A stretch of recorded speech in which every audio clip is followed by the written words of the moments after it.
नमस्कार, काजल्स रेसिपीजमध्ये तुमच्या सगळ्यांचं स्वागत आहे। आज आपण एकदम मस्त टेस्टी कुरकुरीत कोळंबी फ्राय कशी बनवायची ते पाहणार आहोत। चला तर मग रेसिपीला सुरुवात करूयात। मी ते कोळंबी घेतलेली आहे। कोळंबी मी स्वच्छ करून धुवून घेतलेली आहे।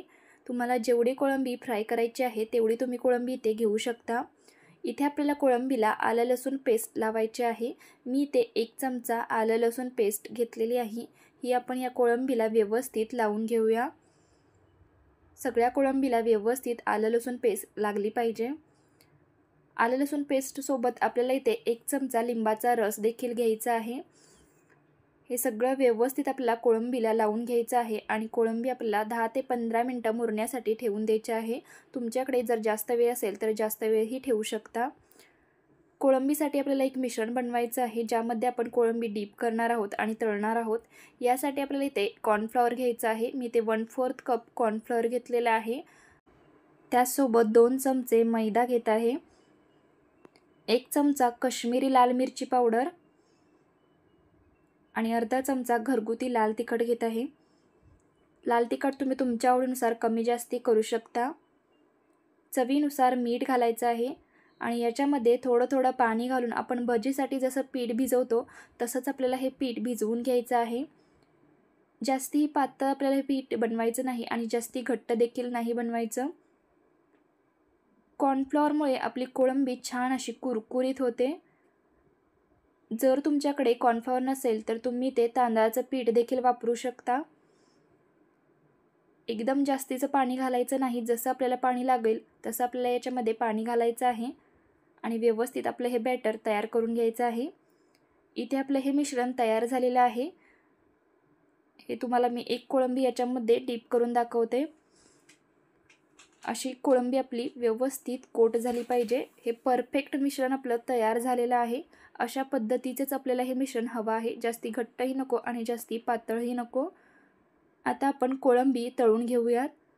तेल मी आधीच गरम होण्यासाठी ठेवलेलं आहे। तेल आपल्या इथे व्यवस्थित गरम झालेलं आहे। आता आपण याच्यामध्ये कोळंबी सोडून घेऊयात। कॉर्नफ्लॉवरच्या मिश्रणामध्ये कोळंबी डीप करायची आहे आणि तेलामध्ये सोडून घ्यायची आहे। जेवढी तेलामध्ये इथे कोळंबी बसेल आपल्याला तेवढीच इथे तेलामध्ये कोळंबी सोडून घ्यायची आहे।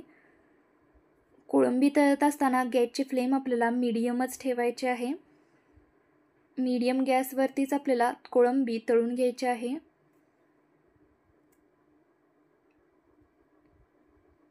गॅसची फ्लेम आपण जर मोठी ठेवली तर कोळंबी फक्त वरूनच तळली जाते आणि आतून कच्ची राहते।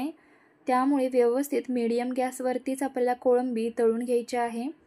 एक साईडून थोडीशी फ्राय झाल्यानंतर आपल्याला कोळंबी उलटवून घ्यायची आहे आणि मस्त अशी दोन्ही साईडून फ्राय होईपर्यंत आपल्याला मस्त अलटून पालटून कोळंबी तळून घ्यायची आहे। कोळंबी आतून कच्ची राहणार नाही याची काळजी घ्यायची आहे आपल्याला। त्यामुळे मीडियम गॅसवरतीच आपल्याला कोळंबी तळून घ्यायची आहे। इथे आपली कोळंबी छान अशी तळली गेलेली आहे। मस्त असा कलर आलेला आहे।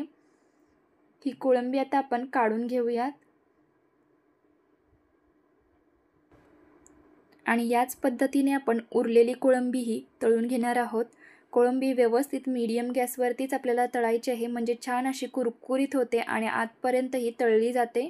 कोळंबी तळण्यासाठी थोडा जास्त वेळ लागतो पण कमी गॅसवरती व्यवस्थित ही कोळंबी आपल्याला तळून घ्यायची आहे। उरलेली कोळंबी मी याच पद्धतीने तळून घेत आहे। मस्त अशी आपली कोळंबी फ्राय तयार आहे।